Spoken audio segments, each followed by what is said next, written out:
yang utama tentunya untuk negara dan rakyat. Pak Wamen, sudah hari ketiga retret. Bagaimana sikap terkini pemerintah terhadap para kepala daerah dari kader PDI Perjuangan yang masih belum hadir retret? Hari ini kita baru saja selesai sesi dengan teman-teman Lemhanas. Tadi diskusi interaktifnya seru. Sebentar lagi pukul 19 akan mulai sesi dari Ibu Menteri Keuangan, Ibu Sri Mulyani. Dan besok itu adalah sesi para Menko yang akan berbicara dari pagi sampai malam.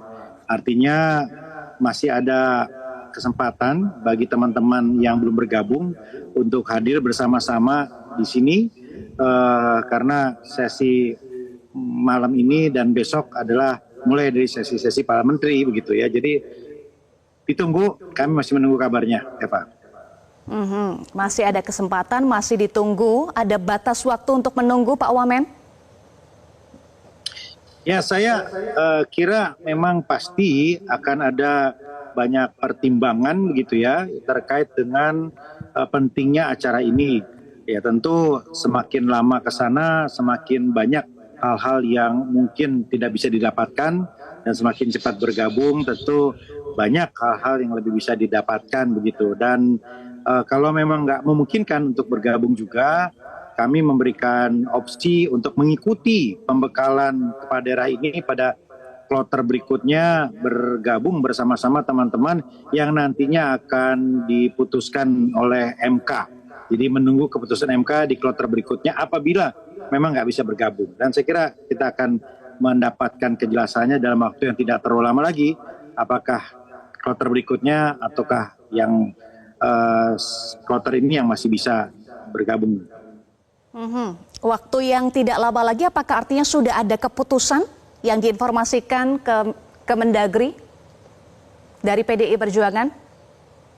Ya, saya kurang paham kalau soal internal partai. Ya, sikap kami saat ini menunggu dan sepertinya ya sangat mungkin ada keputusan yang kemudian diambil dalam waktu yang tidak terlalu lama begitu untuk kemudian ada teman-teman yang bergabung di acara retreat ini. Baik. Mas Burhan, sudah hari ketiga retret. Para kepala daerah PDIP juga dalam posisi standby di Magelang. Pramono Anung juga sudah ditugaskan sebagai jembatan partai dan pemerintah. Bahkan para kader PDI Perjuangan juga masih berdatangan ke rumah ketua umumnya. Jadi, Mas Burhan, sikap apa yang akan diambil oleh PDIP? Tegas tidak ikut retret atau akan ikut? Ya, ini masih tarik ulur ya di belakang layar berkaitan dengan permintaan Ketua Umum Ibu Mega kepada kadernya yang terpilih sebagai kepala daerah dalam pilkada serentak tahun lalu untuk menunda retreat. Tetapi sore ini sudah ada beberapa kepala daerah dari PDI Perjuangan yang ikut retreat meskipun belum ada pencabutan instruksi Ketua Umum berkaitan dengan permintaan penundaan. Di antaranya tadi Bupati Lebak terpilih, Hasbullah ya, kemudian juga Bupati Brebes, Bupati Malang, dan beberapa wilayah lain. Jadi sepertinya ada beberapa kepala daerah dari PDI Perjuangan yang secara tidak langsung itu melakukan pembangkangan terhadap instruksi Ketua Umum, dan itu mungkin berkaitan dengan lamanya proses terkait dengan kapan mereka harus menunda. Kan sebelumnya Eva sudah ada gesture dari PDI Perjuangan dengan melakukan pertemuan di Kota Magelang, tak jauh dari tempat retreat yang dilakukan nih. Tetapi sepertinya kabar yang saya dengar Mas Pramono Anung sudah balik ke Bandara Jogja, dan kalau misalnya itu yang terjadi artinya tidak terjadi semacam deal di belakang layar. Karena info yang beredar di media, lagi-lagi di info yang bisa salah ya. Di belakang layar kan sudah ramai nih gosip yang berkaitan permintaan untuk menunda akan dicabut kalau misalnya penangguhan penahanan terhadap Mas Hasto dikabulkan.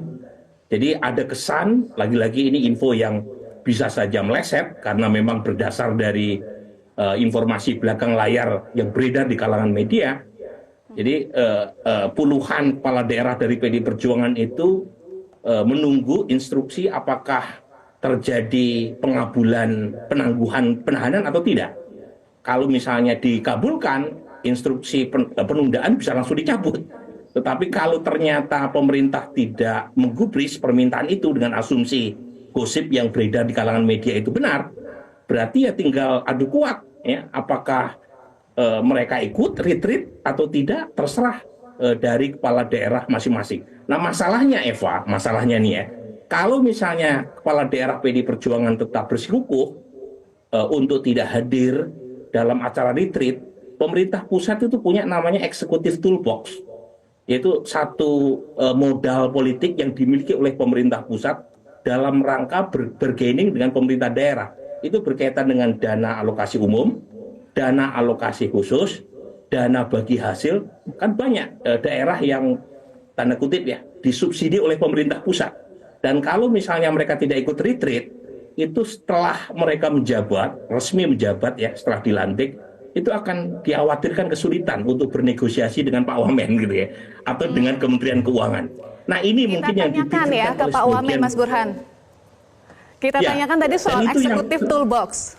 Baik, kita tahan dulu sampai di situ. Eksekutif toolbox apakah akan digunakan, apalagi ini berkaitan dengan dana-dana yang akan digunakan oleh para kepala daerah? Iya Eva, jadi kami yakin bahwa seluruh teman-teman kepala daerah itu pasti akan juga menghitung, mempertimbangkan. Ada hal-hal yang tidak bisa mereka dapatkan dalam waktu jangka pendek ini, yaitu keakraban, begitu ya, dengan sama peserta, pemahaman tentang asta cita. Tetapi dalam jangka panjang, persis seperti yang Prof. Burhanuddin tadi sampaikan, Kemendagri ini kan punya stick and carrot. Kemendagri ini kan juga punya sistem bagaimana kita mengevaluasi kinerja pemerintah daerah, bagaimana kita melakukan pembinaan supervisi kepada pemerintah daerah. Ya bagi kepala daerah yang hadir di sini, chemistry ini kan sudah dibangun, kami menjadi lebih akrab dan lebih mudah bersinergi, berkoordinasi. Tetapi bagi yang tidak hadir di sini, ini kan nggak mudah lagi menemukan momentum-momentum di sini untuk membuat chemistry tadi, begitu ya. Dan kita berharap tentunya ketika hadir di sini punya pemahaman yang utuh tentang mekanisme koordinasi, punya pemahaman tentang pembagian kewenangan, maka koordinasi akan enak begitu.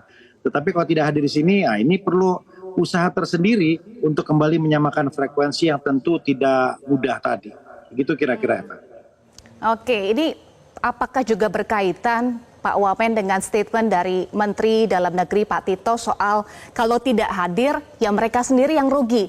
Apakah ini kerugian termasuk kerugian jangka panjang akan dipersulit dalam nanti misalnya mengurus dana alokasi umum, dana alokasi khusus? Tidak mungkin Kemendagri secara sengaja mempersulit itu, tidak begitu ya. Tetapi semua pilihan itu ada pada kepala daerah. Apakah akan menempuh jalan yang lebih sulit dan berliku untuk berkoordinasi, ataukah akan mencoba untuk melapangkan jalan, memudahkan kolaborasi dan sinergi. Itu pilihan semua kita kembalikan kepada kepala daerah.